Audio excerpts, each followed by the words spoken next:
Okay, so we were talking about accents. Yes. So you were telling me that you are from Brisbane, Right, Brisbane, in Australia. Yeah.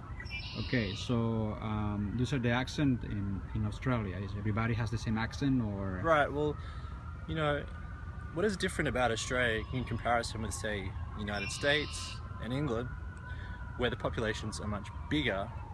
There's a lot of variation in the accents in America and England, whereas in Australia the population is much smaller and the accents are not very distinctive. In my opinion, this is really weird to speak in English after doing 50 videos in Spanish. In my opinion, in Australia, there's like two accents: the people that live in the cities and the people that live in the country. But if someone is from Perth or Melbourne or Sydney or Adelaide, I don't know that. There might be very subtle differences, but I've never in my life have I spoken to someone and thought, oh yeah, I know where you're from. It's you're from the city or you're from the country. And even some people that live in the city sound like they're from the country, so, or vice versa. So it's just, for me, there's just two accents. But, you know, obviously there are variations relating to level of education and, you know, economic class and all of that.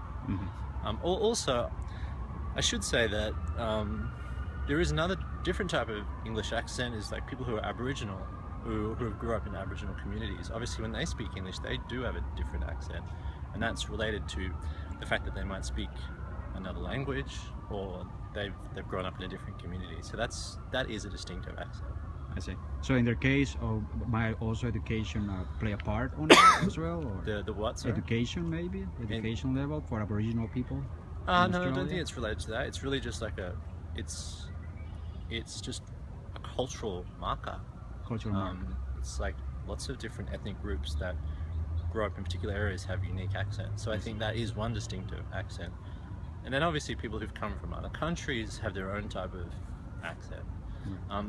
But for example, in England, I lived there for 2 years, and even in London there's multiple different accents, and then there's different accents within the country, like the northern accent. I've got a friend from Manchester, and she speaks very differently from, say, someone who is from like a posh part of London.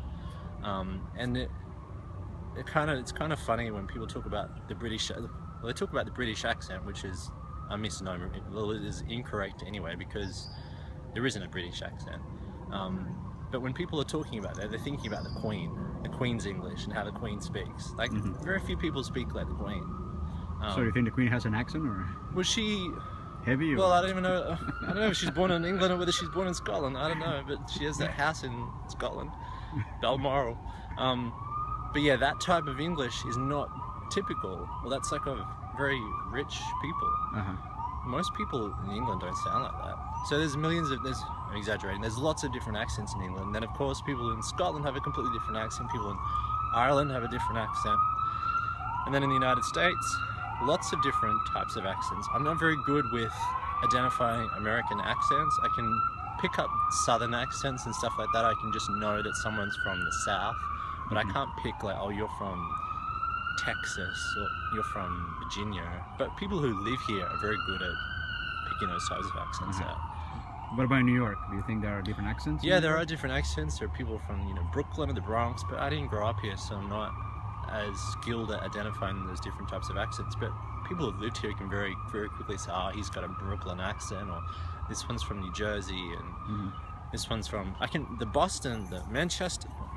Massachusetts accent is a little more distinctive because they have one particular sound that very much sounds like the Australian sound. It's like the R. They'll be talking in this very American accent and come out with this kind of R sound, which is very much sounds like an Australian sound. So I can pick that one out. So have you had any trouble understanding people from a different accent? Never. I can understand all English accents. It doesn't. Scottish? No. If I had to pick one that's the most difficult, it would be that one.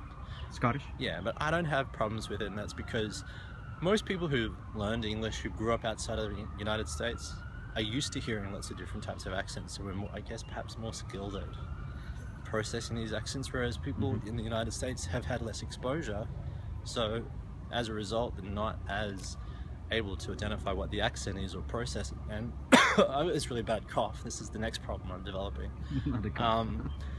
Sometimes on the news, if someone's speaking with a thick Scottish accent, you'll see subtitles.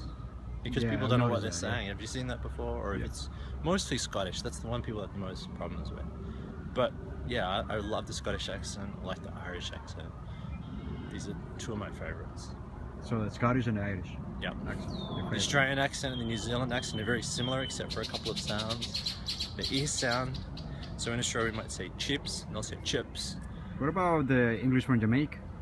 From Jamaica, Mm-hmm. the Caribbean. Yeah, they all have distinctive accents as well. I'm not able to pick out which part of the Caribbean someone might be from, but yeah, I mean the Jamaican accent is not the same as someone who's from Trinidad or something like that. To me, it just all sounds. Is it difficult for you? No, it's Jamaican, not. for instance? No, not difficult. I'm just not able to identify if the person is from Jamaica or from St. Vincent or something like that. Right. Okay. All right. Thank you. Okay, no worries.